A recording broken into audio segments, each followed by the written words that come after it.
ഏവർക്കും അക്ഷരമുറ്റത്തേക്ക് സ്വാഗതം. 10ാം class Kerala പാഠാവലി unit 5 അധ്യായം 2 നരബലി. ഈ അധ്യായത്തോടുകൂടി 10ാം ക്ലാസ് കേരള പാഠാവലിയിലെ എല്ലാ അധ്യായങ്ങളും പൂർണ്ണമാവുകയാണ്. അതോടൊപ്പം നിങ്ങൾക്ക് ഇനി മുതൽ പരീക്ഷയ്ക്കായി പഠിച്ചു തുടങ്ങേണ്ടുന്നതുമാണ്. ഈ അധ്യായത്തിൽ നമ്മൾ സുബോധ് ജാവദേക്കർ എന്ന മറാത്തി എഴുത്തുകാരൻ്റെ, അദ്ദേഹം ഒരു സയൻസ് ഫിക്ഷൻ എഴുത്തുകാരനാണ്, അദ്ദേഹത്തിൻ്റെ മാനവമിത്രം മറാഠി ശാസ്ത്രകഥകൾ എന്ന സമാഹാരത്തിൽ നിന്നുള്ള നരബലി എന്ന കഥയാണ് പഠിക്കുന്നത്. ഇത് മലയാളത്തിലേക്ക് വിവർത്തനം ചെയ്തത് കാളിയത്ത് ദാമോദരനാണ്. നമ്മൾ തൊട്ടു മുൻപ് പഠിച്ച കവിത എന്തായിരുന്നു എന്ന് ഓർക്കുന്നുണ്ടല്ലോ. അത് മനുഷ്യൻ എങ്ങനെയാണ് ശാസ്ത്ര കണ്ടുപിടുത്തങ്ങൾ നടത്തിയത്, അത് മാനവരാശിയുടെ വളർച്ചയ്ക്കും പുരോഗതിക്കും എങ്ങനെയൊക്കെ സഹായകമായി എന്നൊക്കെ പറയുന്ന ഒരു കവിതയാണ് നമ്മൾ തൊട്ടു മുൻപ് പഠിച്ചത്. ഈ അധ്യായത്തിലേക്ക് വരുമ്പോൾ മനുഷ്യൻ എങ്ങനെയാണ് പ്രകൃതിയെ പോലെ ഒരു കാലഘട്ടത്തിൽ പ്രകൃതിയെ ആശ്രയിച്ചും പ്രകൃതിയോട് ചേർന്നുമാണ് മനുഷ്യൻ ജീവിച്ചിരുന്നത്. എന്നാൽ കാലങ്ങൾ കടന്നു പോകവേ ഒരുപാട് പുരോഗതിയിലൂടെ അല്ലെങ്കിൽ കണ്ടുപിടുത്തങ്ങളിലൂടെ ശാസ്ത്രത്തിലൂടെയൊക്കെ മനുഷ്യൻ പ്രകൃതിയെ കീഴടക്കുകയും പ്രകൃതിയുടെ തന്നെ അധിപനായി തന്നെ അവരോധിക്കുകയും ചെയ്തു. അതുപോലെ തന്നെ ഒരു കാലഘട്ടത്തിൽ ശാസ്ത്രം മനുഷ്യന്റെ പുരോഗതിയെ സഹായിച്ച് മനുഷ്യനോടൊപ്പം സഞ്ചരിച്ച ഒരു പ്രവണതയായിരുന്നുവെങ്കിൽ ഇന്ന് മനുഷ്യൻ ശാസ്ത്രത്തെ നിയന്ത്രിക്കാൻ പാകത്തിന് വളർന്നിരിക്കുന്നു എന്ന് കാണിക്കുന്ന ഒരു കഥയാണ് നരബലി. നമുക്കൊരു ഭയമുണ്ട്. നാം ശാസ്ത്രവുമായി ബന്ധപ്പെട്ട ഒരുപാട് കണ്ടുപിടുത്തങ്ങൾ നടത്തുമ്പോൾ ഒരു കാലഘട്ടത്തിൽ ശാസ്ത്രം മനുഷ്യനെ കീഴ്പ്പെടുത്തിയാലോ അല്ലെങ്കിൽ മനുഷ്യ ബുദ്ധിക്ക് മീതെ ശാസ്ത്രം ആധിപത്യം സ്ഥാപിക്കുന്ന ഒരു കാലഘട്ടം വന്നുപോയാലോ എന്നൊക്കെ നാം ഭയപ്പെടുന്നുണ്ട്. എന്നാൽ അതിന് തൊട്ടു മുൻപുള്ള ഒരു കാലഘട്ടമാണ് നരബലിയിൽ നമുക്ക് കാണാൻ സാധിക്കുക. അതായത് എന്തും സാധിക്കുന്ന ശാസ്ത്രത്തെ മനുഷ്യൻ അവന്റെ കഴിവുകൊണ്ട്, അവന്റെ ആജ്ഞാശക്തി കൊണ്ട്, അവന്റെ ബുദ്ധി കൊണ്ട് നിയന്ത്രിക്കുന്ന ഒരു കാഴ്ചയാണ് നമുക്ക് നരബലി എന്ന കഥയിൽ കാണാൻ കഴിയുക. ഇത് സ്വതവേ അല്പം ദൈർഘ്യം കൂടിയ ഒരു അധ്യായമായതുകൊണ്ട് കഥ മുഴുവനായി വായിച്ചതിന് ശേഷം അതിന്റെ വിശകലനം നടത്തുകയാണ് ചെയ്യുന്നത്. ഈ അധ്യായത്തിന്റെ വിശകലനവും പാഠഭാഗ പ്രവർത്തനങ്ങളുടെ ഉത്തര മാതൃകകളുമാണ് ഈ വീഡിയോയുടെ ഉള്ളടക്കം. വീഡിയോ മുഴുവനായി കാണാനും പാഠഭാഗ പ്രവർത്തനങ്ങൾ എഴുതിയെടുത്ത് കൃത്യമായി പഠിക്കാനും ശ്രദ്ധിക്കുക. നമുക്ക് അധ്യായത്തിലേക്ക് പോകാം. അധ്യായത്തിന്റെ മുഖവുരയായി 2 വരികൾ നൽകിയിട്ടുണ്ട്. നോക്കുക. കല്ലിലെ തീപ്പൊരിയിൽ നിന്ന് പ്രതീതിയുടെ മാന്ത്രിക ലോകത്തേക്ക് വരയ്ക്കുന്ന പരിണാമചക്രം. ഇവിടെ പറഞ്ഞിരിക്കുന്നത് മനുഷ്യന്റെ ചരിത്രത്തിലെ ആദ്യത്തെ കണ്ടുപിടുത്തം മുതൽ അവന്റെ ഏറ്റവും പുതിയ കണ്ടുപിടുത്തം വരെയുള്ള വളർച്ചയെക്കുറിച്ചാണ്. കല്ലിലെ തീപ്പൊരി, തീ കണ്ടുപിടിച്ചതിൽ നിന്നാണ് മനുഷ്യന്റെ എല്ലാ മുന്നേറ്റങ്ങളും എല്ലാ കണ്ടുപിടുത്തങ്ങളും ആരംഭിക്കുന്നത്. അവിടെ നിന്ന് എവിടെ എത്തിയിരിക്കുന്നു? പ്രതീതിയുടെ മാന്ത്രിക ലോകത്തേക്ക്, അതായത് വിർച്വൽ റിയാലിറ്റി എന്ന് പറയുന്ന ഒരു ലോകത്തേക്ക് ഇന്ന് മനുഷ്യൻ എത്തിച്ചേർന്നിരിക്കുന്നു. അപ്പോൾ മനുഷ്യന്റെ കണ്ടുപിടുത്തങ്ങളും ബുദ്ധിയും ശാസ്ത്രവുമൊക്കെ എന്തുമാത്രം വളർന്നിരിക്കുന്നു എന്ന് സൂചിപ്പിക്കുകയാണ് ഈ 2 വരികളിലൂടെ. കഥ വായിക്കുകയാണ്, ശ്രദ്ധിച്ച് കേൾക്കുക. ബഹിരാകാശ പേടകത്തിലെ കൺട്രോൾ റൂമിലിരുന്ന് ജോലികൾ ചെയ്യുന്നതിനിടയിൽ നരേഷ് തന്റെ മുമ്പിലുള്ള കമ്പ്യൂട്ടറുമായി സല്ലപിക്കുകയായിരുന്നു.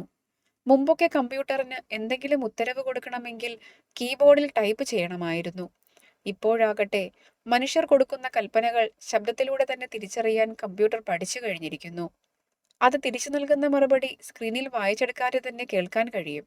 ശബ്ദം അല്പം കൃത്രിമവും അരോചകവുമായി തോന്നുമെങ്കിലും എഴുതപ്പെട്ട വാക്കുകളേക്കാൾ നന്നായി തോന്നും. ഈ പ്രക്രിയയിലൂടെ താൻ ഒരാളോട് മുഖാമുഖം സംസാരിക്കുകയാണെന്ന പ്രതീതി കമ്പ്യൂട്ടറിന്റെ മുമ്പിലിരിക്കുന്ന മനുഷ്യൻ ഉണ്ടാകുന്നു എന്നതാണ് പ്രധാനപ്പെട്ട സവിശേഷത. ഇത് സുഖകരമായ ഒരു അനുഭവമാണ്. പ്രത്യേകിച്ചും ഭൂമിയിൽ നിന്ന് 14 കോടി കിലോമീറ്റർ അകലെ ഏകാന്തതയുടെ നടുക്കയത്തിൽ കഴിയുമ്പോൾ ഇത്തരമൊരു സൗകര്യം വളരെ ആവശ്യമാണ്.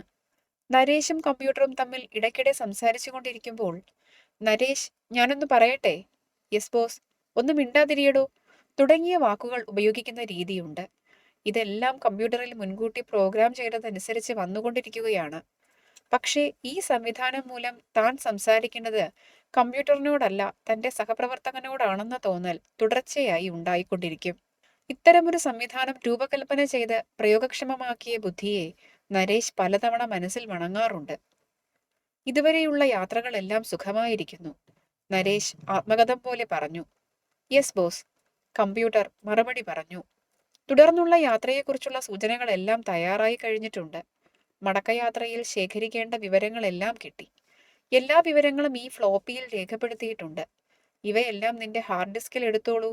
ഇതും പറഞ്ഞ് നരേഷ് മുമ്പിലുള്ള ബട്ടണിൽ വിരലമർത്തി. ഒരു നിമിഷത്തിനകം കമ്പ്യൂട്ടറിലെ പച്ച ബൾബ് പ്രകാശിച്ചു.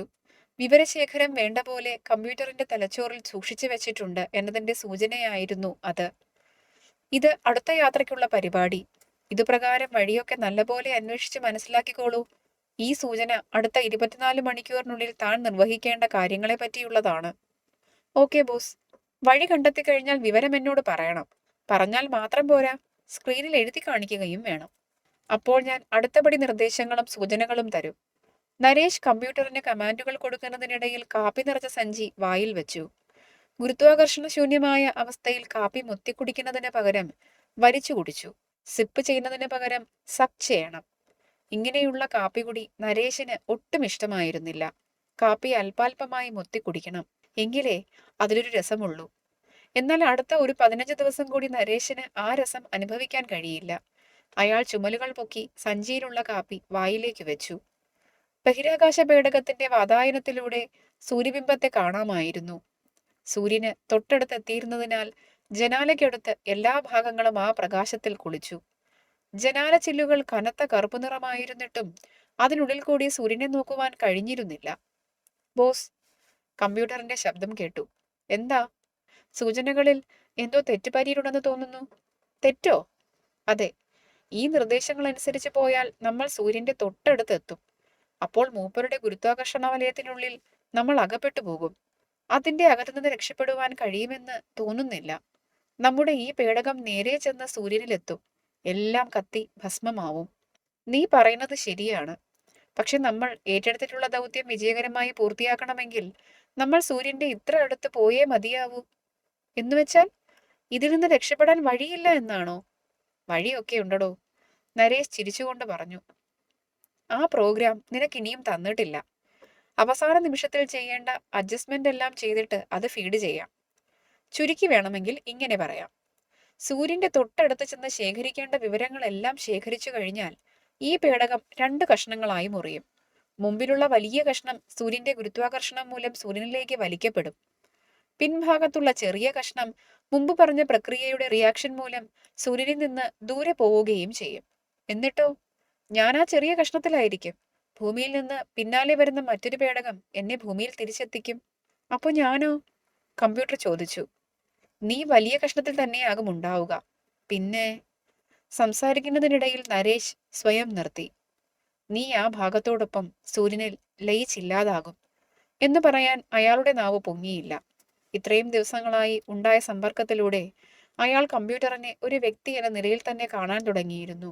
തുടക്കത്തിൽ ഭൂമിയിൽ നിന്ന് പുറപ്പെടുമ്പോഴും അതിന് വിവരങ്ങൾ കൊടുത്തുകൊണ്ടിരുന്നപ്പോഴും ഒക്കെ അയാൾ കമ്പ്യൂട്ടറിനെ വെറുമൊരു യന്ത്രമായി തന്നെയാണ് കണ്ടിരുന്നത്. ഈ ഗവേഷണ പരിപാടിയിൽ പങ്കെടുക്കുന്ന ചില അമാനുഷ്യരുമുണ്ടെന്ന് അയാൾക്ക് ഒരിക്കലും തോന്നിയിരുന്നില്ല. ഇപ്പോൾ ഈ വസ്തുത ശ്രദ്ധയിൽപ്പെട്ടപ്പോൾ അയാളുടെ ശരീരമാകെ പൊട്ടിത്തെറിച്ചു. അതായത് എന്നെ ബലി കൊടുത്ത് നീ രക്ഷപ്പെടും അല്ലേ?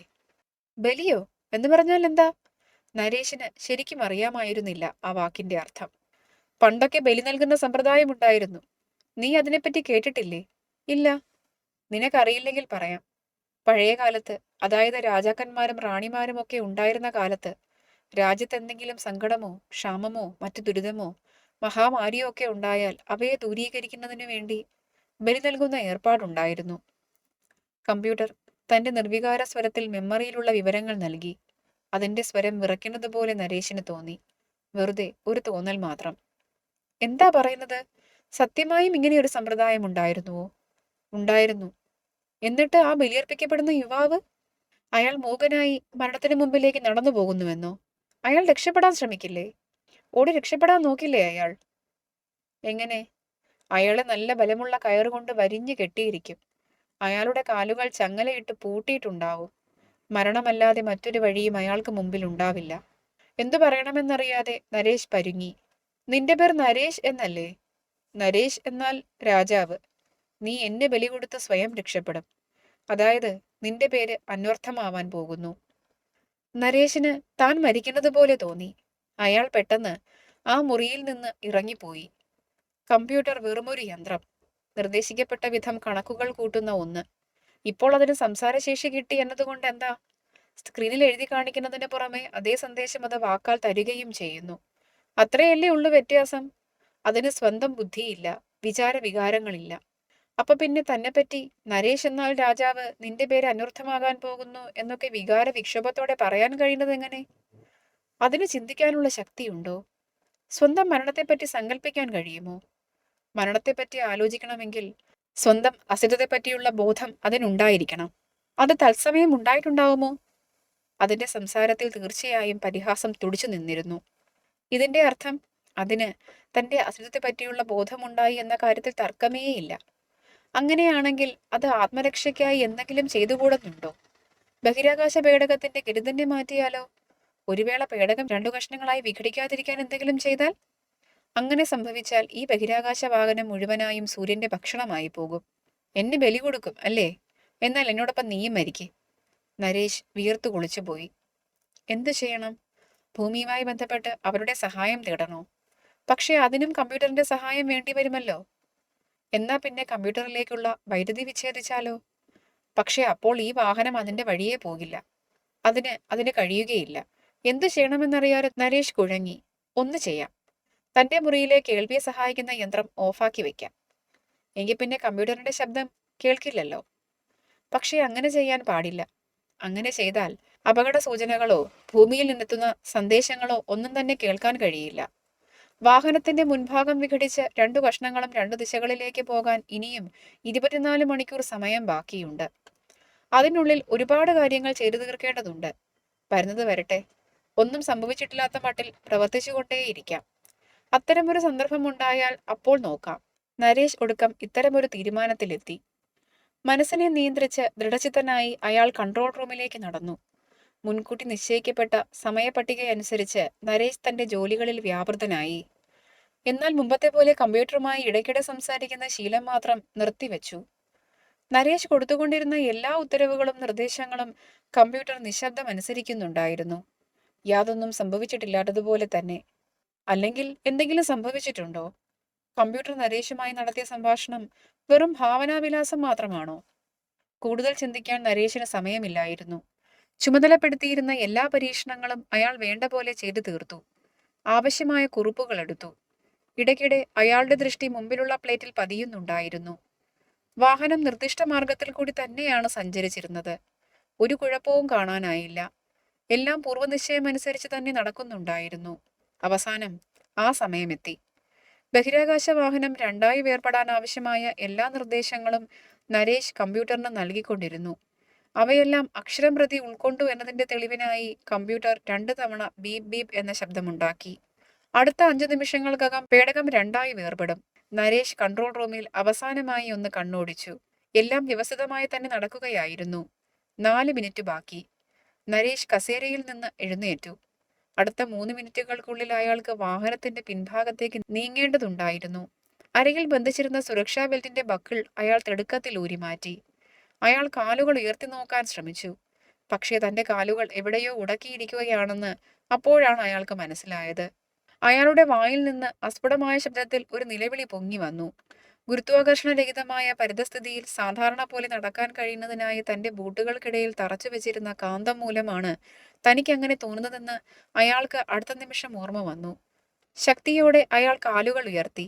ഭാഗ്യം, കാലുകൾ സ്വതന്ത്രമായി. 2 മിനിറ്റേ അവശേഷിച്ചിട്ടുള്ളൂ ഇനി. സൈറൺ ശബ്ദിച്ചു തുടങ്ങിയിരുന്നു.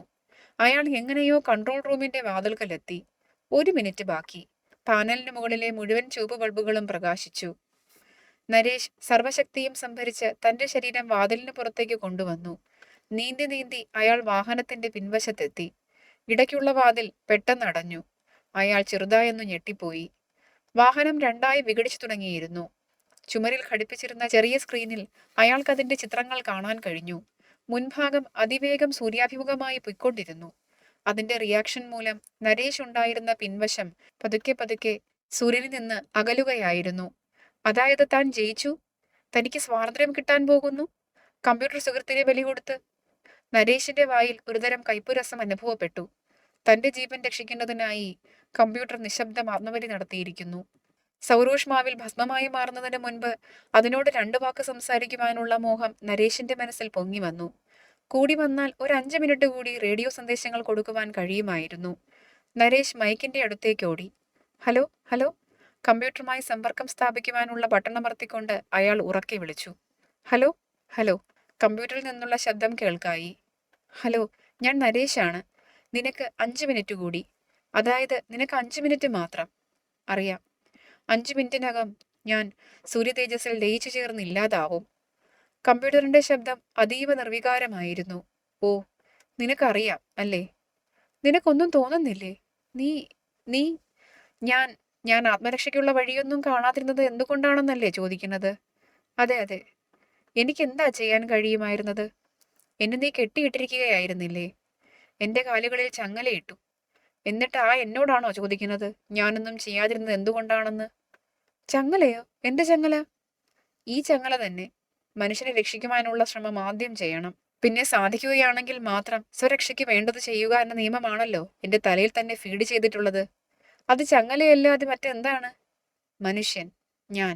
ഇവയിൽ മനുഷ്യനാണ് മുൻഗണനയെന്ന് നീ എന്റെ മനസ്സിൽ സ്ഥിരമായി കയറ്റിവെച്ച തത്വമല്ലേ? ഈ നിയമത്തെ ലംഘിക്കാൻ എനിക്ക് കഴിയില്ല.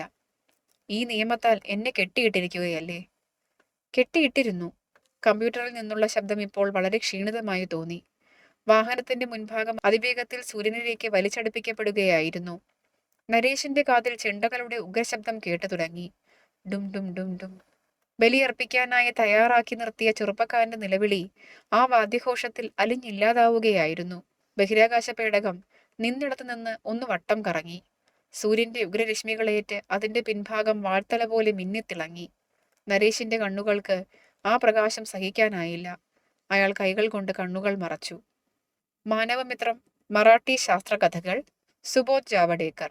വിവർത്തനം കാളിയത്ത് ദാമോദരൻ. അപ്പോ കഥ വായിച്ചു കേട്ടല്ലോ. ഈ കഥയിൽ എന്താണ് പറയുന്നത് എന്ന് നമുക്ക് ചുരുക്കത്തിലൊന്ന് നോക്കാം. വലിയൊരു കഥയാണ്. അതിനകത്ത് നിന്ന് നമുക്ക് ഓർത്തിരിക്കേണ്ടുന്ന പ്രധാനപ്പെട്ട പോയിന്റുകളും അതിന്റെ ആശയവുമാണ് ഞാനൊന്ന് പറയുന്നത്. ശ്രദ്ധിക്കുക. ഇതിൽ നരേഷ് എന്ന് പറയുന്ന വ്യക്തി, അദ്ദേഹം ആരാണ്? അദ്ദേഹം ഒരു ബഹിരാകാശ യാത്രികനാണ്. അയാൾ ഇപ്പോൾ എവിടെയാണ്? ബഹിരാകാശത്ത് ഒരു പേടകത്തിനുള്ളിലാണ് അയാൾ ഇപ്പോൾ ഉള്ളത്. അങ്ങനെ ഓർക്കുക.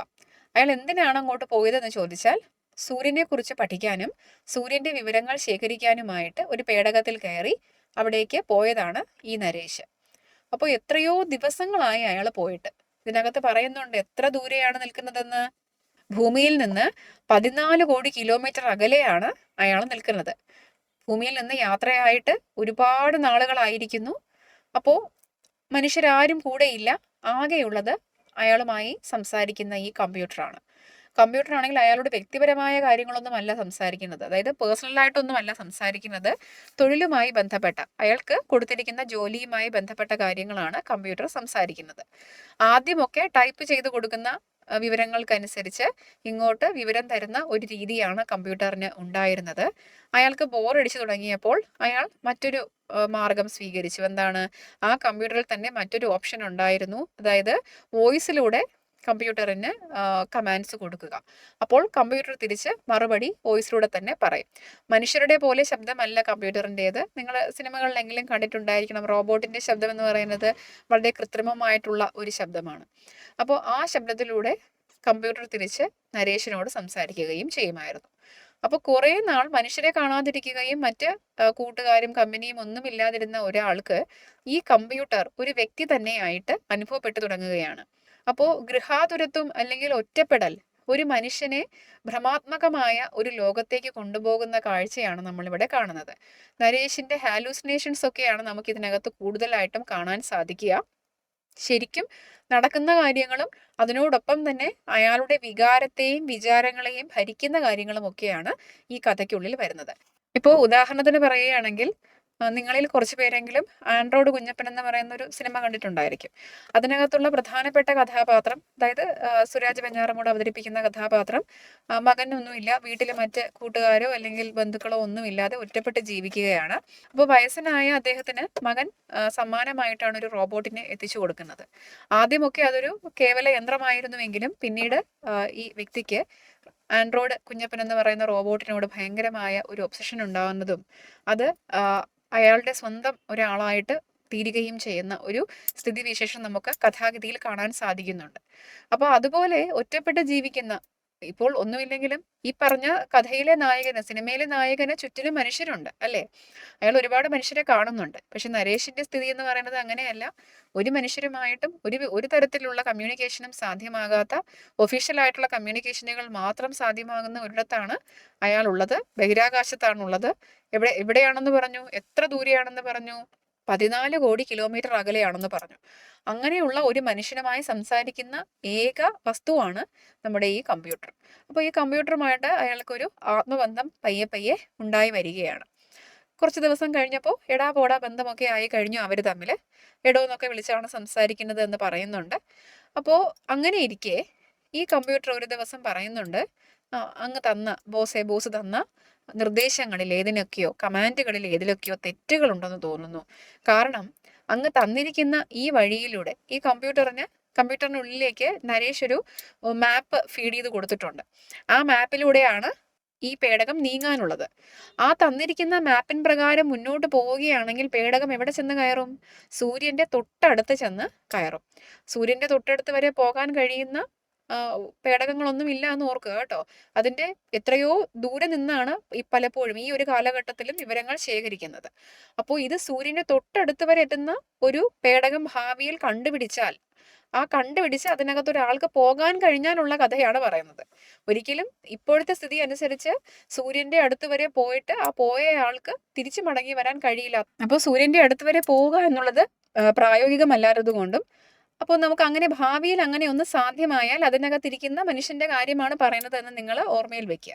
അപ്പോൾ അത്രമാത്രം അകലെ നിൽക്കുന്ന ഒരാൾക്ക് തിരിച്ചൊരു മടങ്ങി വരവുണ്ടോ ഇല്ലയോ എന്നൊക്കെ ഉറപ്പില്ലാത്ത ഒരാൾക്ക് ആള് കൊടുത്തിരിക്കുന്ന നിർദ്ദേശങ്ങളാണ്. അപ്പോൾ കമ്പ്യൂട്ടർ ചോദിക്കും, ഇത്രയും അടുത്ത് വരെ പോയാൽ നമ്മൾ അവിടെ വരെ ചെന്ന് കത്തിച്ചാമ്പലായി പോയില്ലേ, അപ്പോൾ ഈ തന്നിരിക്കുന്ന നിർദ്ദേശങ്ങളിൽ തെറ്റില്ലേ എന്ന് കമ്പ്യൂട്ടർ നരേഷിനോട് ചോദിക്കും. അപ്പോൾ നരേഷ് ചിരിച്ചുകൊണ്ട് പറയും, അതിന് അടുത്ത് വരെ പോകുന്നതിനുള്ള നിർദ്ദേശമല്ലേ തന്നിട്ടുള്ളൂ, ഇതിന്ന് മടങ്ങി വരാനുള്ള നിർദ്ദേശം ഇനിയും ഞാൻ തന്നിട്ടില്ല, അപ്പോൾ രക്ഷപ്പെടാൻ കഴിയുമോ എന്ന് കമ്പ്യൂട്ടർ ചോദിക്കുമ്പോഴാണ് നരേഷ് മനുഷ്യസഹജമായിട്ടുള്ള സ്വാർത്ഥമായ തന്റെ പ്ലാൻ അവതരിപ്പിക്കുന്നത്. എങ്ങനെയാണ്? ഈ പേടകം കമ്പ്യൂട്ടറോടുകൂടി, ഈ നരേഷും കമ്പ്യൂട്ടറും ഉൾപ്പെടുന്ന ഈ പേടകം സൂര്യന്റെ തൊട്ടടുത്ത് വരെ പോവുകയും തൊട്ടടുത്തെത്തുമ്പോൾ ഈ പേടകം രണ്ടായിട്ട് പിളർന്നു മാറുകയും ചെയ്യും. എന്നിട്ട് മുന്നിലുള്ള ഭാഗം സൂര്യൻ ആകർഷിച്ച് സൂര്യന്റെ അകത്തേക്ക് പിടിച്ചുകൊണ്ടുപോകും. മറുഭാഗമാണെങ്കിൽ തെന്നിത്തെറിച്ച് പിറകിലേക്ക് വരികയും വേറെ ഒരു പേടകം വന്ന് ആ ഭാഗത്തെ എടുത്തുകൊണ്ട് ഭൂമിയിലേക്ക് പോവുകയും ചെയ്യും. അങ്ങനെ സുരക്ഷിതമായി ഭൂമിയിലേക്ക് പോകുന്ന ആ ഭാഗത്തിനുള്ളിലാണ് നരേഷ് ഉണ്ടായിരിക്കുക. കമ്പ്യൂട്ടർ ആണെങ്കിലോ സൂര്യന്റെ ഉള്ളിലേക്ക് പോയി കത്തിച്ചാമ്പലാകുന്ന ഭാഗത്താണ് കമ്പ്യൂട്ടർ ഉണ്ടായിരിക്കുക എന്ന് പറയുന്നു. അപ്പോൾ അത്രയും ദിവസം കമ്പ്യൂട്ടറുമായി അയാൾക്ക് ഒരു ആത്മബന്ധം ഉണ്ടാക്കിയെടുത്തിട്ടുള്ളത് കൊണ്ട് തന്നെ കമ്പ്യൂട്ടർ തന്നെ ചോദ്യം ചെയ്യുന്നതായിട്ടും, നീ എന്നെ കൊലയ്ക്ക് കൊടുത്തുകൊണ്ട് നീ രക്ഷപ്പെടുകയാണല്ലേ എന്ന് ചോദിക്കുന്നതായിട്ടും ഒക്കെ നരേഷിന് തോന്നുകയാണ്. നമുക്കറിയാം കമ്പ്യൂട്ടറിന് സ്വന്തമായിട്ട് ചിന്തിക്കാനുള്ള കഴിവൊന്നും ഇല്ല. കാരണം ഇയാളെ ഫീഡ് ചെയ്ത് കൊടുത്തിരിക്കുന്ന വിവരങ്ങളിലൂടെയാണ് അത് മുന്നോട്ട് പോയിക്കൊണ്ടിരിക്കുന്നത്. അപ്പോൾ കമ്പ്യൂട്ടർ അങ്ങനെ ചോദിക്കുന്നതായിട്ടൊക്കെ നരേഷിന് അനുഭവപ്പെടുന്നു. എന്തുകൊണ്ടാണ് അനുഭവപ്പെടുന്നത്? ഇതിൽ പറയുന്നുണ്ട്, നരേഷിന് കമ്പ്യൂട്ടറിനെ ജീവനുള്ള ഒരു വ്യക്തിയായിട്ട്, ഒരു സഹപ്രവർത്തകനായിട്ട് അപ്പോഴേക്കും തോന്നി തുടങ്ങിയിരുന്നു. അയാളുടെ ഹാലൂസിനേഷൻസ് ആണ് അപ്പോൾ അയാൾക്ക് അങ്ങനെ തോന്നുകയാണ്, അയാൾക്ക് ഒരു വ്യക്തിയെയാണ് ഞാൻ ബലി കൊടുക്കാൻ പോകുന്നത്, വേറൊരാളെ കൊലയ്ക്ക് കൊടുത്തുകൊണ്ടാണ് ഞാൻ ജീവിതത്തിലേക്ക് മടങ്ങി പോകുന്നത് എന്ന് നരേഷിന് തോന്നുകയാണ്. അപ്പോൾ കമ്പ്യൂട്ടർ പറയുന്നുണ്ട്, നീ നിന്റെ പേര് അന്വർത്ഥമാക്കി, നിന്റെ പേര് നിനക്ക് ഇപ്പോഴാണ് കറക്റ്റ് സ്യൂട്ട് ആകുന്നത് എന്ന് പറയുകയാണ്. അതെന്താ അങ്ങനെ പറഞ്ഞതെന്ന് ചോദിക്കുമ്പോൾ കമ്പ്യൂട്ടർ പറയുന്നുണ്ട്, നരേഷ് എന്ന് പറഞ്ഞാൽ രാജാവ് എന്നാണ് അർത്ഥം. നരന്മാരുടെ ഈശൻ, നരൻ എന്ന് പറഞ്ഞാൽ മനുഷ്യൻ, മനുഷ്യന്റെ ഈശൻ, രാജാവാണ് നീ എന്ന് പറഞ്ഞു കൊടുക്കുന്നുണ്ട്. അപ്പോൾ രാജാക്കന്മാരൊക്കെ പണ്ട് കാലത്ത് ഏതെങ്കിലും തരത്തിലുള്ള ബുദ്ധിമുട്ടുകൾ നേരിടുമ്പോൾ മനുഷ്യരെയൊക്കെ പിടിച്ച് ബലി കൊടുക്കാറുണ്ടായിരുന്നു. അങ്ങനെ ബലി കൊടുത്തു കഴിഞ്ഞാൽ അവർക്ക് ഭയങ്കര അഭിവൃദ്ധിയും ഐശ്വര്യവും ഒക്കെ ഉണ്ടാകുമെന്ന് വിശ്വസിച്ചിരുന്ന ഒരു പ്രാകൃത കാലഘട്ടം ഉണ്ടായിരുന്നു. ആ മനുഷ്യരെ പോലെയാണ് നീയും എന്ന് കമ്പ്യൂട്ടർ നരേഷിനെ കുറ്റപ്പെടുത്തുന്നു. അത് കേൾക്കുമ്പോൾ നരേഷിന് ഭയങ്കരമായ കുറ്റബോധവും വിഷമവും ഒക്കെ ഉണ്ടാകുന്നുണ്ട്. ഒരു സുഹൃത്തിനെ ബലി കൊടുത്താണല്ലോ ഞാൻ രക്ഷപ്പെടാൻ പോകുന്നത് എന്ന്. പക്ഷേ അയാൾക്ക് മടങ്ങിപ്പോയേ തീരുകയുള്ളൂ. കാരണം അയാൾ മനുഷ്യനാണ്.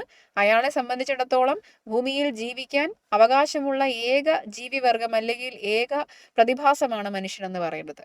പ്രകൃതിയോ പ്രകൃതിയിലെ മറ്റ് പ്രതിഭാസങ്ങളോ യന്ത്രങ്ങളോ ഒന്നും തന്നെ നിലനിന്നില്ലെങ്കിലും മനുഷ്യൻ നിലനിൽക്കേണ്ടതുണ്ട്.